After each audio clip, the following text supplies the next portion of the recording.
बिस्मिल्लाहिर्रहमानिर्रहीम अस्सलाम वालेकुम। आज हम देखेंगे कंसेप्ट ऑफ आईपी एड्रेस के बारे में कि आईपी एड्रेस जो है वो क्या होता है। देखें, हमारे पास दो तरह के एड्रेस होते हैं। अगर हम एड्रेसिंग की बात करें तो हमारे पास दो तरह के एड्रेस होते हैं। एक हमारे पास होता है आईपी एड्रेस और एक हमारे पास होता है मैक एड्रेस। आईपी एड्रेस को हम लॉजिकल एड्रेस कहते हैं और मैक एड्रेस को हम फिज़िकल एड्रेस कहते हैं। अब हम देखते हैं डेफिनेशन आईपी एड्रेस की। An IP address is a unique address that identifies a device on internet और local network। देखें, आईपी एड्रेस जो है वो एक यूनिक एड्रेस है। आईपी एड्रेस एक यूनिक एड्रेस है जो कि आइडेंटिफाई करता है, शनाख्त करता है एक डिवाइस की इंटरनेट के ऊपर या लोकल नेटवर्क के ऊपर। फिर से दोबारा सुन लें, आईपी एड्रेस एक यूनिक एड्रेस है जो कि आइडेंटिफाई करता है डिवाइस को इंटरनेट के ऊपर या लोकल नेटवर्क के ऊपर। अब हम देखते हैं abbreviation of IP. IP stand for internet protocol. IP stand for internet protocol. ठीक है, आगे देखें हमारे पास क्लासेस ऑफ आईपी। आगे हम बात करते हैं क्लासेस ऑफ आईपी की। तो क्लासेस के लिहाज से हमारे पास आईपी की जो क्लासेस हैं वो 5 हैं। क्लास ए है, क्लास बी है, क्लास सी है, क्लास डी है और क्लास ई है। क्लास ए की जो रेंज है वो 0 से लेकर 127 तक है। क्लास ए की रेंज 0 से लेकर 126 तक है, 126 तक है। ठीक है, और क्लास बी की रेंज 128 से लेकर 191 तक है, यानी कि 191 तक है। अब आप कहेंगे 126 के बाद तो 127 आता है, तो 127 जो है वो आईपी उस रेंज का जो है वो किस क्लास के अंदर है, तो वो किसी क्लास के अंदर नहीं होता। ये हम यूज़ करते हैं लूप बैक टेस्टिंग के लिए। ठीक है, यानी कि अगर आपके कंप्यूटर के अंदर, आपके पीसी के अंदर कोई जो है वो लोकल सर्वर है, उसके ऊपर आपने टेस्टिंग वगैरह करनी है, अपने हैकिंग के जो है वो टेस्ट करने हैं, तो फिर आप उसी 127 वाले आईपी की रेंज को यूज़ करते हुए ही उस पर अटैक वगैरह कर सकते हैं, जिससे आपका जो आईपी है वो डैमेज भी हो जाए तो आपको जो है वो कोई फ़र्क नहीं पड़ेगा आपके नेटवर्क पे। आगे देखें, आगे हमारे पास है क्लास सी। क्लास सी की रेंज 192 से 223 तक होती है।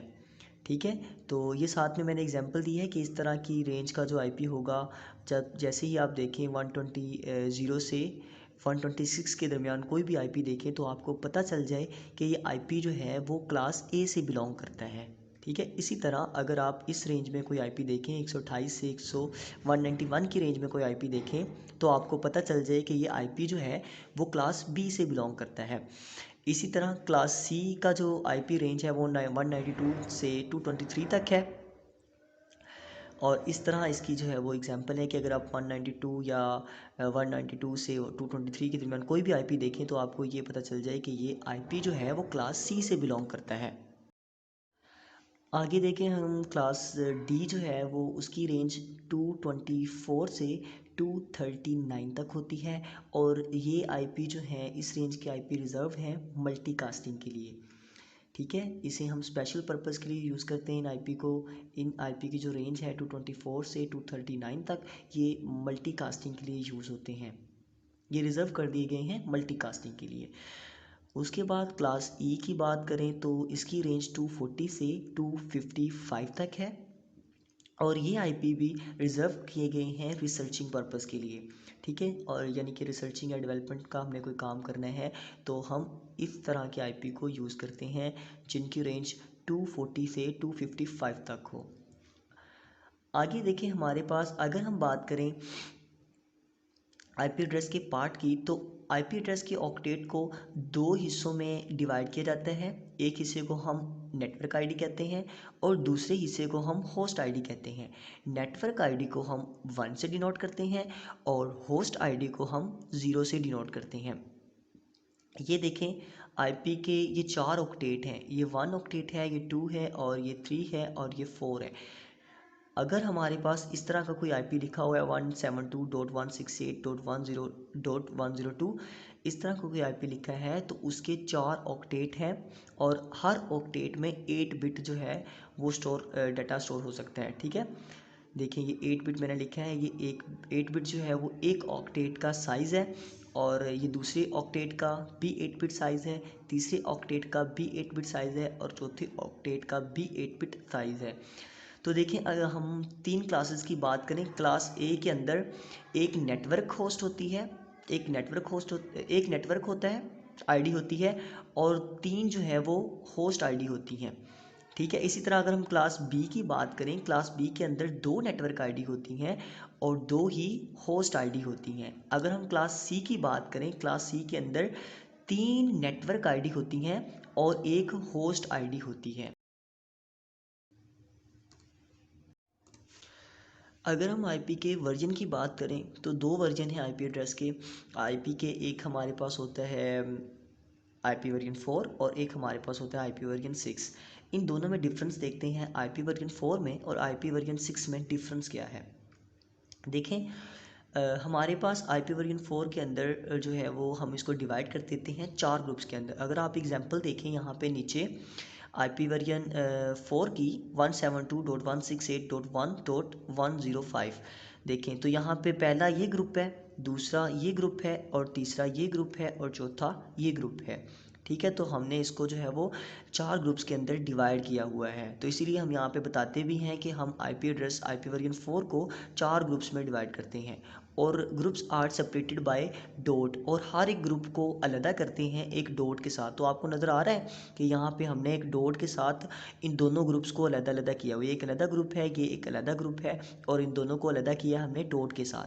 तो यहाँ पे भी देखें ये एक अलग ग्रुप है और ये 1 वाला एक अलग ग्रुप है, तो इन दोनों को भी हमने अलग किया है डॉट के साथ। और यहाँ पे भी देखें ये 105 के ग्रुप को और 1 के ग्रुप को भी अलग अलग किया है, किसके साथ, डॉट के साथ। तो इसीलिए हम कहते हैं groups are separated by dot. आगे अगर हम तीसरा पॉइंट देखें इसका, इट हैज़ 0 to 225 डेसिमल। तो इसके अंदर 0 से 255 डेसिमल वैल्यूज़ आ सकती हैं हर ग्रुप में, यानी कि इसके अंदर इसकी जो रेंज है वो भी 0 से 255 तक हो सकती है, लेकिन ये क्लासेस के हिसाब से होता है। ठीक है, यानी कि 200 से 0 से 255 तक के नंबर जो हैं डेसिमल वैल्यूज़ जो हैं हर ग्रुप में आ सकती हैं। ईच ग्रुप्स रिक्वायर 8 बिट्स, हर ग्रुप जो है वो 8 बिट रिक्वायर करता है। जैसे कि मैंने ऊपर एग्जांपल में भी आपको बताया था कि हर एक ग्रुप के अंदर आईपी एड्रेस के 4 ग्रुप्स होते हैं और हर एक ग्रुप के अंदर, हर एक ऑक्टेट के अंदर 8 जो है वो बिट आ सकती हैं। इट प्रोवाइड 3.4 बिलियन एड्रेसेस, ये हमें 4.3 बिलियन एड्रेसेस जो है वो प्रोवाइड करता है, यानी कि हम एक आईपी को यूज़ करते हुए 4.3 बिलियन एड्रेसेस जो है वो जनरेट कर सकते हैं, जो कि 2 की पावर 32 बनता है। ठीक है, जो कि 2 की पावर 32 बनता है, इतने आईपी जो है वो हम जनरेट कर सकते हैं। अब देखिए इसका नेक्स्ट पॉइंट जो है वो 32 bits are required to store the complete address.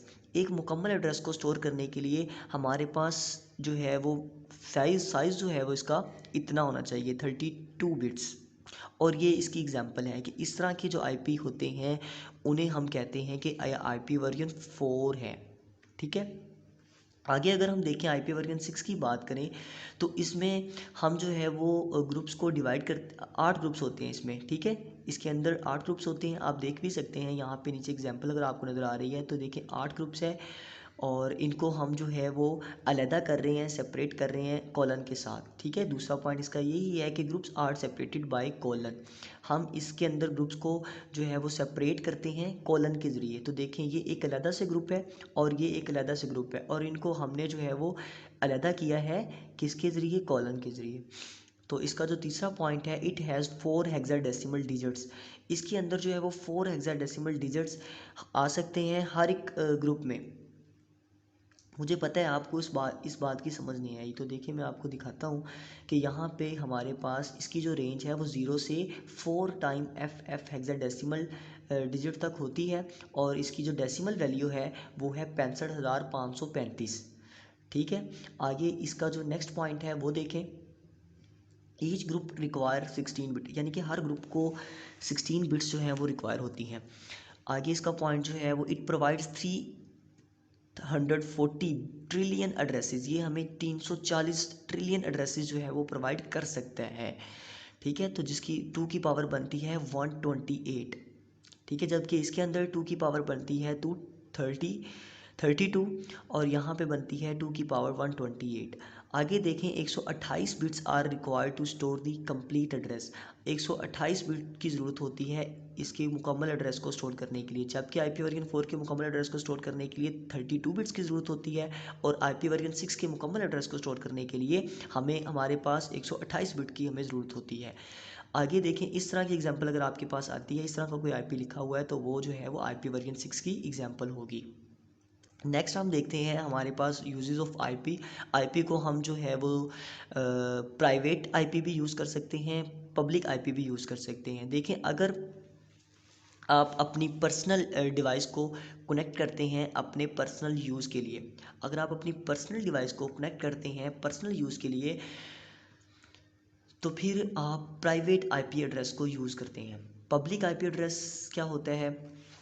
अगर हम पब्लिक IP एड्रेस की बात करें, तो पब्लिक IP एड्रेस, अगर आप अपना कोई बिज़नेस स्टार्ट कर रहे हैं इंटरनेट की दुनिया में, ठीक है, अगर आप कोई अपना बिज़नेस स्टार्ट कर रहे हैं इंटरनेट की दुनिया में, तो आप जो IP एड्रेस यूज़ करेंगे वो आपका पब्लिक IP एड्रेस होगा। फ़र्ज़ करें आपकी एक वेबसाइट है, तो आप उसका IP एड्रेस जो है वो पब्लिक रखेंगे या प्राइवेट रखेंगे?